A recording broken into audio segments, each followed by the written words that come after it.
बाबतीत सगळी व्यक्त केलेली आहे। एकेकाळी राज ठाकरेंनी बॅलेट पेपरवरती निवडणुका व्हाव्या म्हणून एक पत्रकार एकेकाळी भाजपने पण हे सांगितलं होतं।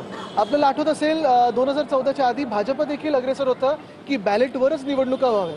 त्यांनी जिंकायचं रसायन काढलं आणि आता त्यांना बॅलेट काय, तुम्ही चंद्रावर पण वोटिंग घ्या, भाजपचे लोक जाऊन तिथे मतदान करून येतील असं त्यांनी ती सिस्टीम बसवलेली आहे।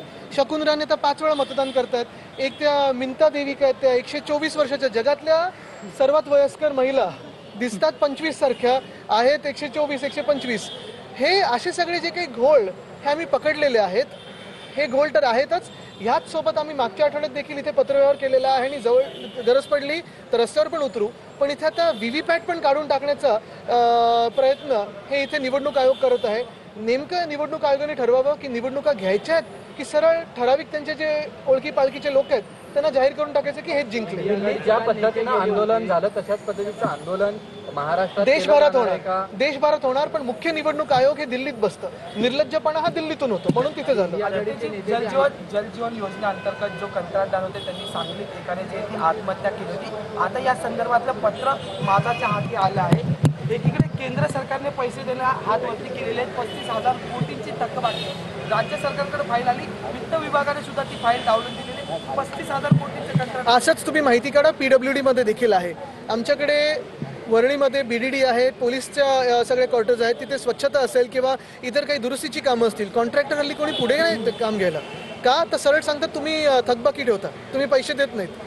हे आहेत म्हणजे आता सुनील शिंदेजी इथे आहेत, मी आहे, आम्ही दोघे जेव्हा ते ऑफिसमध्ये जातो की हे काम नाही झालं ते काम नाही झालं, अधिकारी सरळ आम्हाला सांगतात की साहेब कॉन्ट्रॅक्टर कोणी टेंडर भरत नाहीये का, तर पैसे वेळेवर दिले जात नाही। संपूर्ण महाराष्ट्रामध्ये आपण पाहतोय खोके काही लोक बॅग घेऊन वगैरे बसतात, पण कॉन्ट्रॅक्टर्स जे खरोखर कॉन्ट्रॅक्टर्स आहेत, लाडके कॉन्ट्रॅक्टर्स नाही, खरे कॉन्ट्रॅक्टर्स त्यांना पैसे मिळत नाही। ठाणे महापालिकेनं अनधिकृत बांधकामांचा दंड जो आहे हा घेणार नाही, तो माफ केलेला आहे, अशा पद्धतीचं परिपत्रक नगर विकास खात्याकडनं काढलं गेलं आहे। कशा पद्धतीनं बघताय तुम्ही? मला वाटतं एक महत्त्वाचं याच्यात की अनधिकृत बांधकाम ही एक गोष्ट झाली, जे अनधिकृत मुख्यमंत्री राहिले त्यांच्याबद्दल काय आहे त्यांनी उत्तर द्यावं आम्हाला। रायगडचं पालकमंत्रीपद मिळालं तर नाही, त्याबरोबर ध्वजारोहणाची संधी देखील मग ते लिंबूंचं काय झालं, ज्यूस तरी बनवलं का त्यांनी?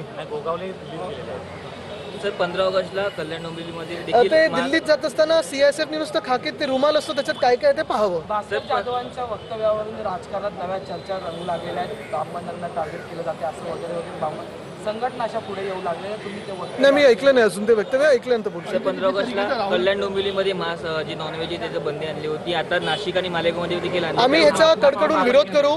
ह्याच्यात 15 ऑगस्ट व्हेज खा किंवा नॉनव्हेज खा हे सांगण्याचा अधिकार ह्या महानगरपालिकेनं नाही, आयुक्तांना बिलकुलही नाही। लोकांनी काय करावं काय नाही करावं, काय खावं काय नाही करावं, काही नाही खावं हे त्यांना सांगण्याचा अधिकार नाही। आम्ही जाहीर आवाहन करतोय की ज्यांना नॉनव्हेज खायचं त्यांनी खावं। ह्याच्यात व्हेज नॉनव्हेज हा वादच नाही आहे, अनेक लोक व्हेज खातात ना, त्यांना विरोध नाही आहे, पण जे नॉनव्हेज खातात, जे आमच्यासारखे लोक नॉनव्हेज खातात, आमचे अगदी पाहिलं तर कल्याण डोंबिवलीमध्ये जे आमचे आगरी बांधव आहेत ते काय करणार त्या दिवशी? आणि हे तुम्ही काय आमच्यावर व्हेजिटेरियनिझम लादताय, आमच्या राज्यात येऊन आमच्यावर तुम्ही लादताय? काँग्रेसचे रमेश चेन्नीतार आहे, त्यांनी आता पुण्यात नुकतंच माध्यमांशी संपर्क साधलेला आहे आणि ते असं म्हटले की दोन्ही बंधू जर एकत्र आले तर आम्हाला काहीच प्रॉब्लेम नाही, पण सद्यस्थितीत राज ठाकरे महाविकास आघाडीसोबत। मग अजून त्याच्यात अजून काय बोलायचंय? आता फॅक्च्युअली जे काही ते बोलले चिंता करू नका, महाराष्ट्राच्या मनात जे आहे ते होईल। सगळे जे काही पक्ष या देशात आपण पाहतो लोकशाही वाचवण्यासाठी एकत्र येणं गरजेचं आहे, कारण लोकशाही नाही राहिली तर इथे कुठचे विषयच राहणार नाहीत, तुम्हाला आवाज उठवायला काही संधीच मिळणार नाही। मुंबई महापालिकेच्या शाळेंचे विषय समोर येत आहेत। कुलाब्यातील शाळा या शाळेची इमारत मोडकळीस आलेली आहे म्हणून गेल्या महिनाभरात 2,000 विद्यार्थी घरी बसलेले आहेत। पालकांची अशी मागणी आहे की आम्हाला लवकरात लवकर। विशालजी, आपण मला अजून एका शाळेचा तसाच विषय पाठवला होता, तो देखील आम्ही घेतला होता। मुख्य गोष्ट हीच आहे, आपल्याला आठवत असेल आमच्या काळात मग मराठी शाळा असतील किंवा इतर भाषिकांच्या शाळा असतील, मुंबई महानगरपालिका जे चालवतं ते उत्तम दर्जाचं आम्ही करत होतो आणि जास्तीत जास्त प्राधान्य हे आरोग्य आणि शिक्षणावर देत होतो। 4 म्युन्सिपल कॉर्पोरेशनचे आपले मेडिकल कॉलेजेस आहेत, दवाखाने आहेत, तसंच शाळेंमध्ये IB IGCSE CBSE बोर्ड्स आणले SEC सोबत, 10वी पर्यंत मराठी अनिवार्य करून देखील। आणि हे सगळं होत असताना गेल्या 2-3 वर्षामध्ये सरकार पडल्यानंतर ही सगळी यंत्रणा कशी कोलमडून पडलेली आहे हे आपल्याला दिसतंय। मुख्य गोष्ट हीच आहे की एखादी इमारत दुरुस्त करायची की प्रायव्हेट कोणाच्या घशात घालायची हा निर्णय आयुक्तांना बिलकुलही नाही, त्यांना अधिकार नाही। मुंबई महानगरपालिकेची निवडणूक झाल्यानंतर लोकप्रतिनिधी आल्यानंतर हे सगळं ठरवलं जाईल आणि मुंबई हिताचं ठरवलं जाईल. औरंगजेबाचं उदात्तीकरण केलं होतं त्यामुळे खाण्याजवळ होणार आहे. खरं तर ज्यावेळेस शिवसेना किंवा कोणीही आंदोलन करतात तेव्हा गुन्हे दाखल केले जातात. जैन धर्मियांनी आंदोलन केलं, चाकू हातात. आमचं म्हणणं एवढंच आहे, तिकडचे स्थानिक जे कोण आजूबाजूचे रहिवासी आहेत त्यांचं म्हणणं देखील लक्षात घ्यावं. जिस तरीके से हम देख रहे हैं कि लगातार राहुल गांधी वोट से पहले आवाज उठा रहे हैं. राहुल गांधी ने कहा है कि हम कॉन्स्टिट्यूशन को प्रोटेक्ट कर रहे हैं. बिल्कुल प्रोटेक्ट कर रहे हैं, क्योंकि वोट चोरी हम सिर्फ हवा में कुछ बात नहीं कर रहे हैं. बहुत सारे ऐसे लोगों को हमने दिखाया है, जो वो आदित्य श्रीवास्तव है, शकुन रानी है, मिंता कोई देवी है. मिंता देवी दुनिया में सबसे बुजुर्ग लेडी देश में, 124 साल की. फोटो कुछ अलग दिख रहा है, ये इनकी उम्र कुछ अलग दिख रही है.